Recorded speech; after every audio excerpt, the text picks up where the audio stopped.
जय श्री सद्गुरुदेवाय नमः। जय श्री गणपति देवाय नमः। ओम नमो भगवते वासुदेवाय नमः। श्रीमद् भागवत महापुराण छठा स्कंद 11वां अध्याय। वक्रासुर की वीर वाणी और भगवत प्राप्ति। श्री सुखदेव जी कहते हैं, परीक्षित, असुर सेना भयभीत होकर भाग रही थी। उसके सैनिक इतने अचेत हो रहे थे कि उन्होंने अपने स्वामी के धर्मानुकूल वचनों पर भी ध्यान न दिया। वक्रासुर ने देखा कि समय की अनुकूलता के कारण देवता लोग असुरों की सेना को खदेड़ रहे हैं और वह इस प्रकार छिन्न भिन्न हो रही है मानो बिना नायक की हो। राजन, यह देखकर वक्रासुर असंशयता और क्रोध के मारे तिलमिला उठा। उसने बलपूर्वक देव सेना को आगे बढ़ने से रोक दिया और उन्हें डांट कर ललकारते हुए कहा, क्षुद्र देवताओं, रणभूमि में पीठ दिखाने वाले कायर असुरों पर पीछे से प्रहार करने का क्या लाभ है? यह लोग तो अपने माँ बाप के मलमूत्र हैं, परंतु अपने को शूरवीर मानने वाले तुम्हारे जैसे पुरुषों के लिए भी तो डरपोकों को मारना कोई प्रशंसा की बात नहीं है और ना इससे तुम्हें स्वर्ग ही मिल सकता है। यदि तुम्हारे मन में युद्ध करने की शक्ति और उत्साह है तथा अब जीवित रहकर विषय सुख भोगने की लालसा नहीं है तो क्षण भर मेरे सामने डट जाओ और युद्ध का मजा चख लो। परीक्षित, वक्रासुर बड़ा बली था।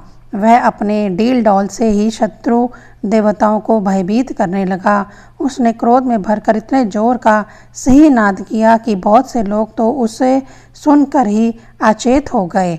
वक्रासुर की भयानक गर्जना से सब के सब देवता मूर्छित होकर पृथ्वी पर गिर पड़े मानो उन पर बिजली गिर गई हो। अब जैसे मंदो उन्मत्त गजराज नरकट का वन रोध डालता है, वैसे ही रण बांकुरा वक्रासुर हाथ में त्रिशूल लेकर भय से नेत्र बंद किए पड़ी हुई देव सेना को पैरों से कुचलने लगा। उसके वेग से धरती डगमगाने लगी। व्रजपाणी देवराजेंद्र उसकी यह करतूत सह ना सके।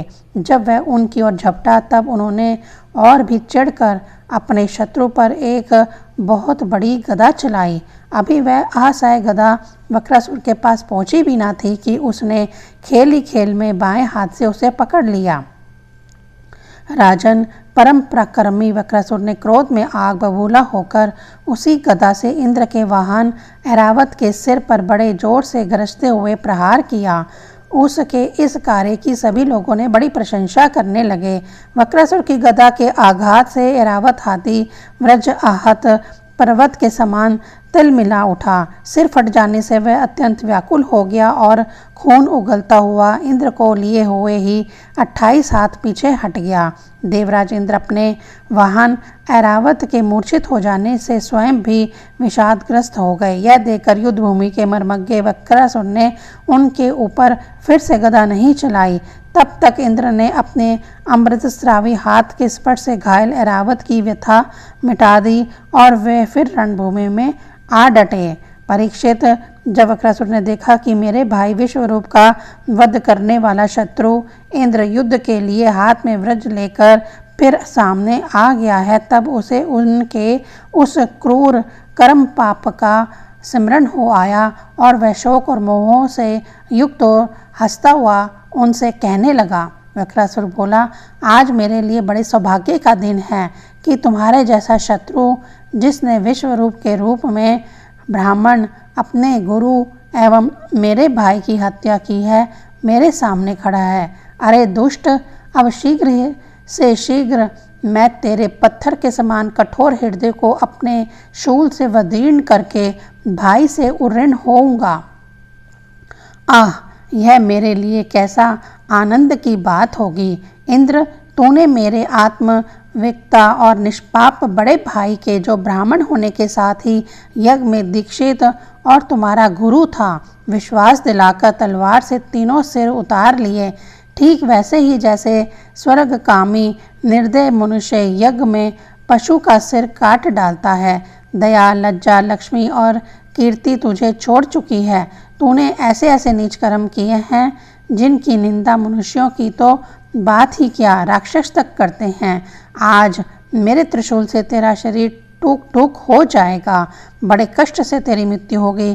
तेरे जैसे पापी को आग भी नहीं जलाएगी।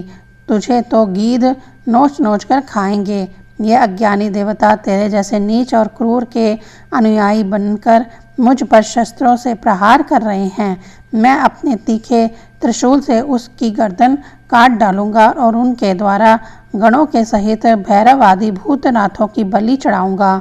वीर इंद्र, यह भी संभव है कि तू मेरी सेना को छिन्न भिन्न करके अपना वज्र से मेरा सिर काट ले। तब तो मैं अपने शरीर की बलि पशु पक्षियों को समर्पित करके कर्म बंधन से मुक्त हो महापुरुषों की चरण रज का आश्रय ग्रहण करूंगा। जिस लोक में महापुरुष जाते हैं वहां पहुंच जाऊंगा। देवराज, मैं तेरे सामने खड़ा हूँ, तेरा शत्रु हूँ। अब तू मुझ पर अपना अमोघ वज्र क्यों नहीं छोड़ता? तू यह संदेह ना कर कि जैसा तेरी गदा निष्फल हो गई, कृपण पुरुष से की हुई याचना के समान यह व्रज भी वैसे ही निष्फल हो जाएगा। इंद्र, तेरा यह व्रज श्री हरि के तेज और दीक्षी ऋषि की तपस्या से शक्तिमान हो रहा है।